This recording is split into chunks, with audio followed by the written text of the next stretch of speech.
I had a dream and I saw the most horrible type of human future that a person could imagine. Dream set. So first of all, I woke up right at the crack of dawn. It was around 3:15 here, almost 3:30, and I went back to sleep. And this is the set of dreams I had. I saw this group comes, and I'm pretty certain that they were angels. But this group, they come and they take this man. He's a dark brown man, not continental African, but maybe Hispanic, maybe South American, could be an American of any type. And they transport him several times through time to show him what the future of humanity is going to be like. In the first scene, he arrives on top of this hill, and he looks around. The hill is completely made of mud.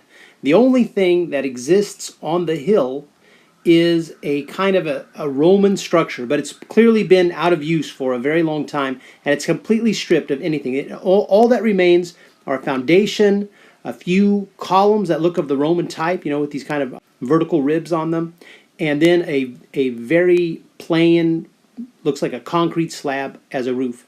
And that whole thing is white, and it's completely abandoned. He looks and he sees like a kind of a finger jutting out, and he looks in the distance and he sees walking toward him a line of people. So he wants to observe them, so he gets on his stomach and he low crawls out onto this jut so that he can see them. And as they get closer, he can plainly see that it's some kind of what looks like a work crew. They have very old clothing. The sleeves are torn off. There are holes in them. They look threadbare. But they do cover the people. There are men and women, all adults of every race, whites, blacks, every shade of brown, Asians. And he just watches them approach, and after a while, no one's guiding them. They all walk in a single, not lockstep, but they're all in one line. They appear tired. A few of them have their heads down. No one talks. No one makes any speech at all. So he's watching this, and suddenly he realizes, wow, where I've crawled out to, I'm kind of exposed to view. Somebody may see me. But right then, this moment is kind of too late for him. And somehow he has been seen, and then the dream kind of shows this perspective. There's like this, in the dream it seemed like a higher thought, but it was also, this higher thought seemed to have its own sentience. And it gets word that this guy is there. It knows he's there. And this sentience signals this group of workers to immediately go and grab him. So there's nobody, it's not like one person in the group receives a radio signal or anything. He receives this information instantly, as does everyone else. Nobody points and says, there he is, and then they run for him. They instantly know his location, and they run for him.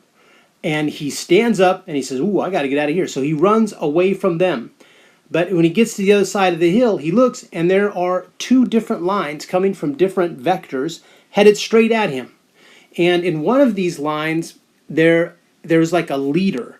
And this guy, he breaks away out of the line. All the other lines, they all stay in a line. Even if they're moving in an infrared direction or straight ahead, they all maintain this kind of linear formation, which is really strange. Again, nobody says anything. All the other groups look basically the same as far as a mix of genders and races. So one of these guys, he's different, and he runs toward him. He's got a spear. He's larger. He's much more muscular.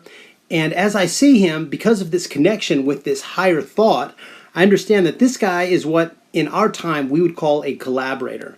But in their time, he is called like a word that means something like a handler or a herder, maybe like a minder, right? Something like this. And that's who he is. And this guy seems to maybe have a different perspective. He's not totally bound by the same thought control that all the others are.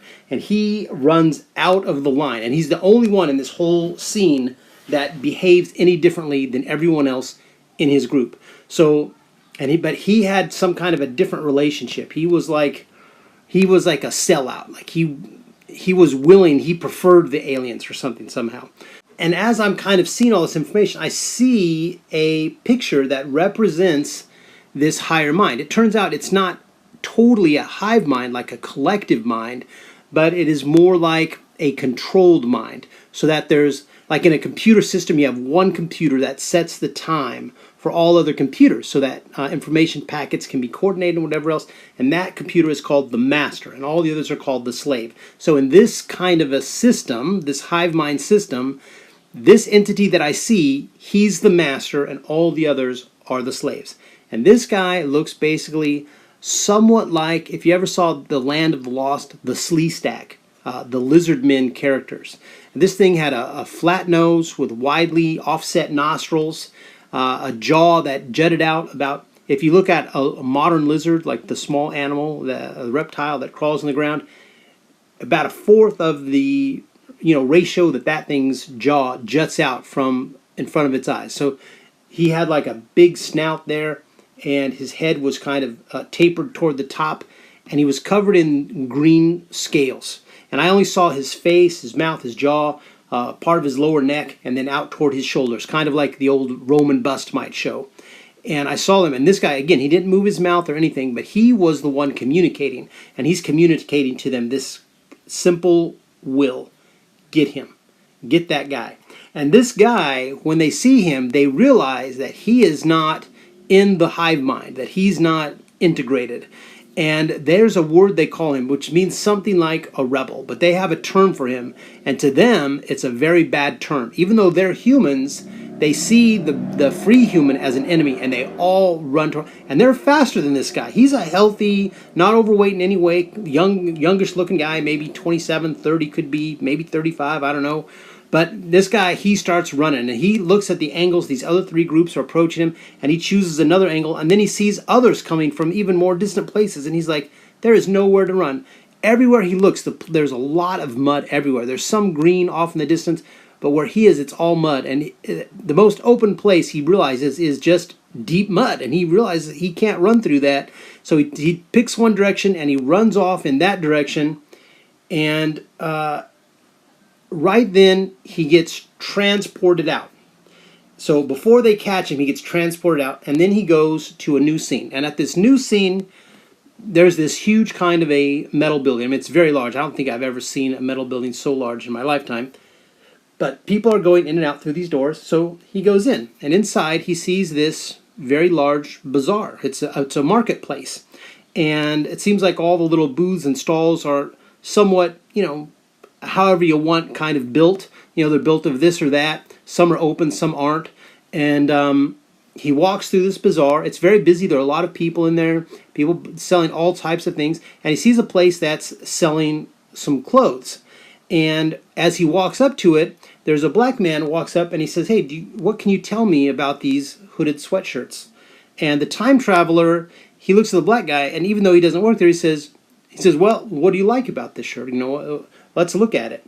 And so they start looking at it. It has a hood on it, and it has this big kind of a pouch that closes on the front of it, which is kind of unusual. And then a Filipino man walks up, and he introduces himself. He's the owner, and he wants to offer his assistance.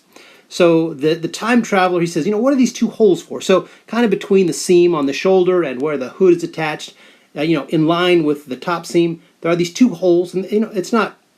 They're designed there, like they're threaded all the way around, right? And he says, what are these holes for? Are these either to, let the steam from sweat come out, or are they to let rain come in? And he kind of laughs, and the other people just smile. The other two men smile at him. And so then the Filipino takes over and helps this black man choose the clothes that he wants. So a few minutes later, the black man has left. Somebody comes up and says, hey, the black man wants to take a photo with you. In the dream, they're not calling him the black man. He has a name, but I just don't remember it, so I'm just making this reference. So the time traveler says, oh, really? I would be happy to take a photo with him. And the person says, no, not with you, with him. And he points to the Filipino owner. And the time traveler's kind of surprised because he had made this special effort to be friendly to the black man. Even though he didn't work there, he thought, well, this guy asked me, so I'm going to help him out. And so, but in the end, the black man likes the Filipino guy better. He prefers his company. Why? Maybe, just pure speculation. The Filipino man was genuinely interested. But the time traveler from his time, he more wanted to help the black man because of, there was a sense of, he just a little bit of a sense of he liked how it looked, that he would be more friendly to this guy, and he didn't want to say to him, well, I don't work here, because it might be perceived as, you know, a racial discourtesy, right? So that's why he had helped him. So it was more out of obligation almost, you know, some kind of a cultural obligation with, you know, just a dash of fear of consequences, you know, sprinkled into the recipe. So that's why he had done it. But the Filipino guy was truly friendly to him.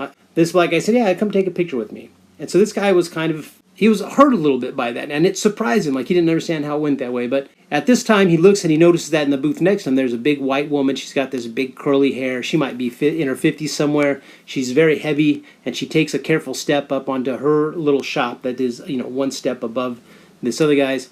And right then, the ground begins to shake and the building shakes. And you can hear the steel building rattling. You know, if you've ever been in one that's shaking, it makes a very distinct sound. If it's been pushed by the wind or a Scud missile explosion or whatever it is, you know, it shakes and it makes a very unique sound.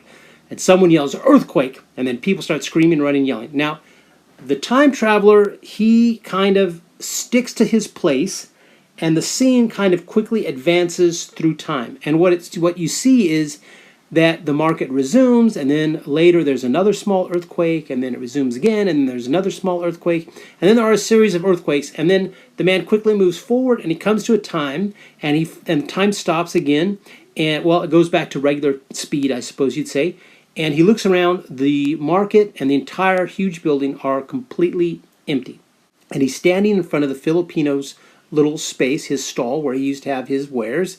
And there's now a sign on there that says, you know, this by order of the government, you know, this business is closed. And there's like a red tape across it and has some kind of a seal stamped on there. And this thing is officially closed, like it cannot be opened. And they credit the danger from earthquakes. That's why this shop is now closed.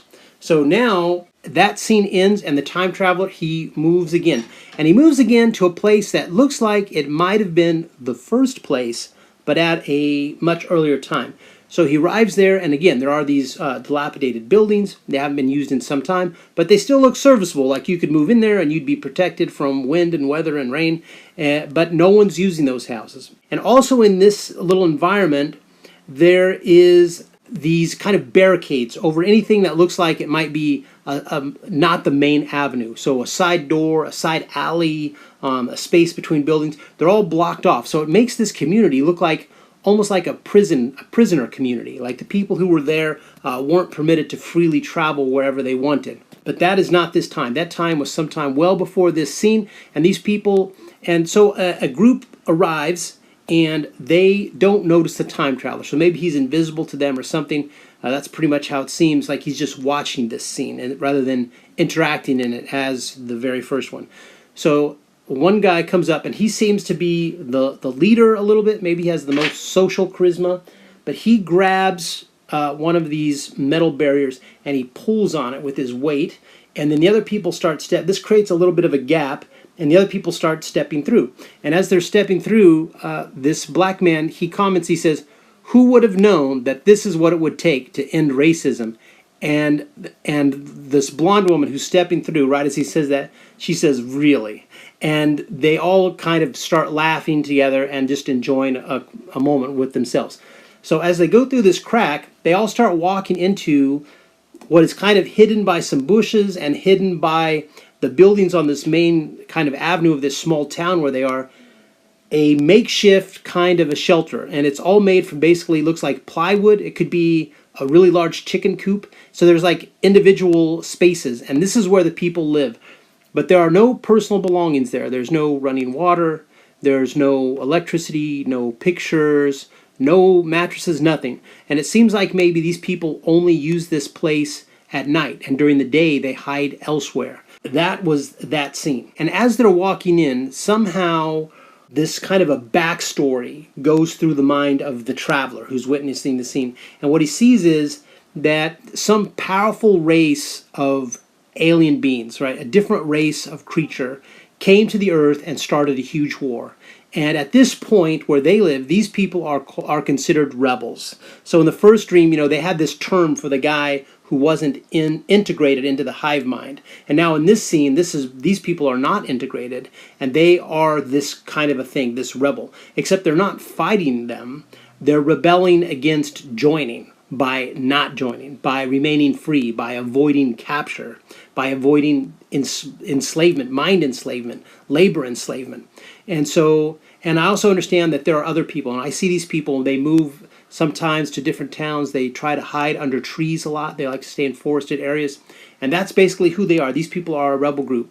And now the scene moves again, and what it shows is there's just like an open ground. There's maybe a little bit of green growing here, but there's a lot of like rich brown soil there. And this woman, she is on her knees. It's the blonde woman. It looks very much like it's the same blonde woman who was going through this barrier, being held open by the bald-headed black guy. And she is weeping and moaning horribly, like even someone's loved one is killed. You don't rarely see somebody in such horrible, because it's mixed with terror. And she's weeping there and crying, and she's holding, her left arm is on her right forearm, and she's looking at her right hand. And as she's watching it, the hand begins to turn this blue color, and very quickly these blue scales form. Now these scales are very much in the same size and proportion and appearance as the scales on the lizard man that was shown in the first scene, the master of the hive mind. Except these are clearly blue, like a very blue color of blue, not even a little green or something, but blue. And then her arm begins to extend. Now she's just watching this. She is not controlling it. It's doing this on its own. So she's been captured. And it's here in this scene that I first hear the term that they use, which is transformed. Like she has been transformed. They captured her, and now she's regained her consciousness sometime later, and she's watching her hand, and the hand itself stretches out. And without exaggeration, it reaches about 10 yards away and grabs something else and then comes back to her. And she is just horrified by all of this. She's miserable. And the other thing that I see in her thoughts is that she would prefer to die, but she can't. Like she knows that she could not die. She couldn't kill herself if she tried. So, and this is something other people have talked about in the book of Revelation that says, they desire death and they cannot die. So she could not die, but what had happened to her made her want to die, but she couldn't. So then what happens next is she stops screaming and her whole head transformed. The back of her skull remains like a human appearance. It has like her blonde hair there, her long blonde hair.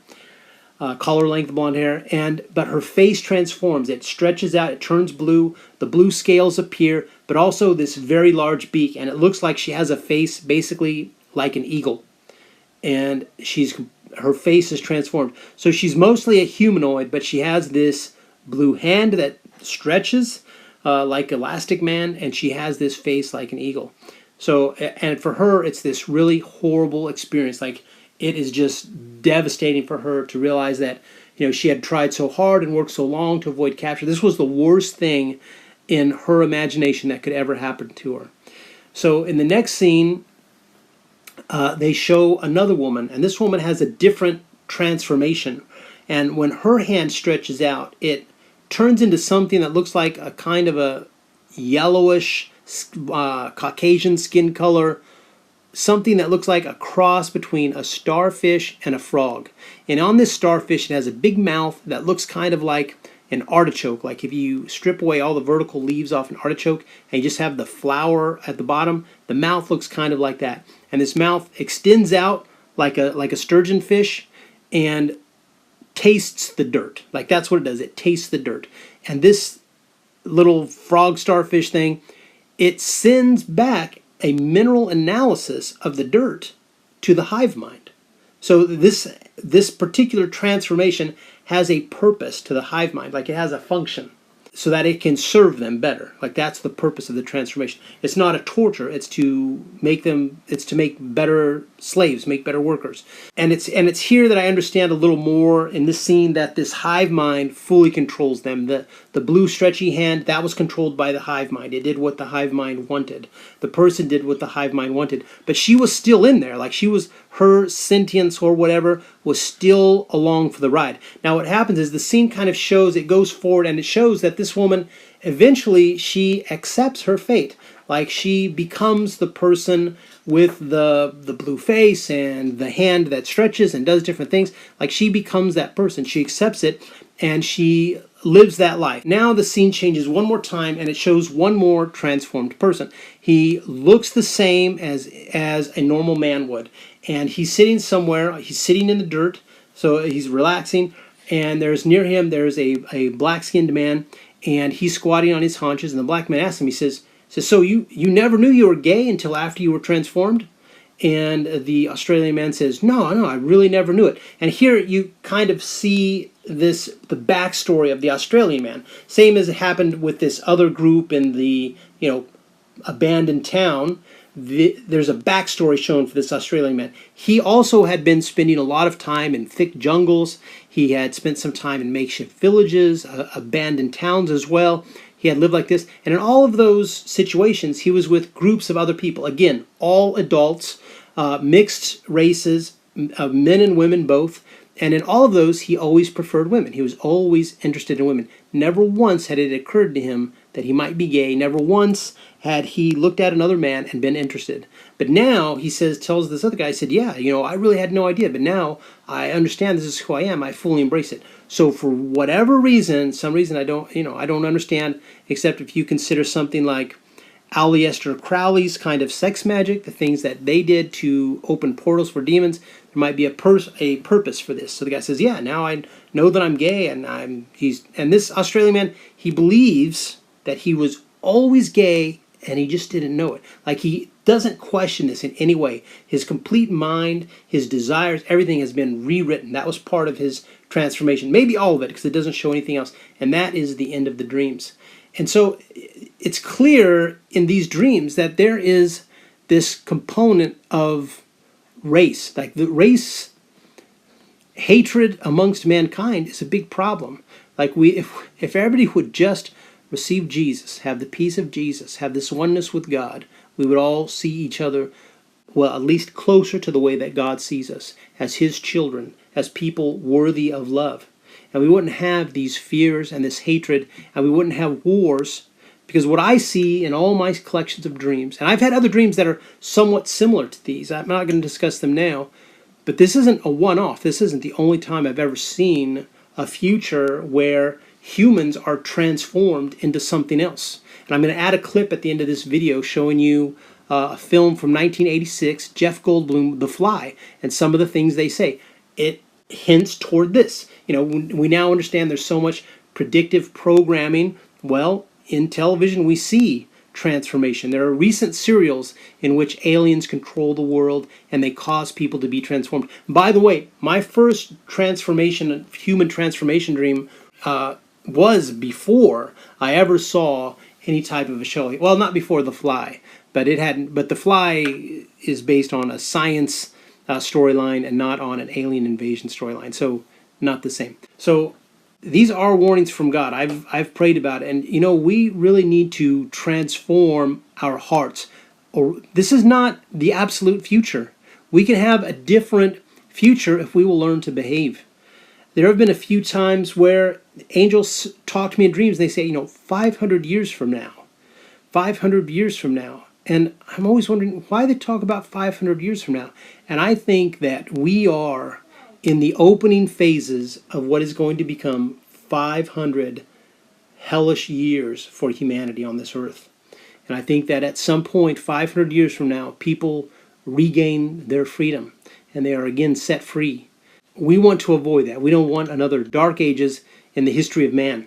So we need to repent of our sin, we need to draw near to God, and we need to teach others to do the same. We need to evangelize. We need to transform hearts and minds of the people in this world, our neighbors, our family members, and it starts with fervent consistent, regular, heartfelt prayer. Do not be ashamed to weep and moan for your lost neighbors, for your relatives that reject Jesus, for your friends who say they're Christians and do whatever they want in this world, because it's the sin that is opening the door for the enemy to gain a foothold. This is the man from Modesto reminding you, as always, to pray or be defeated.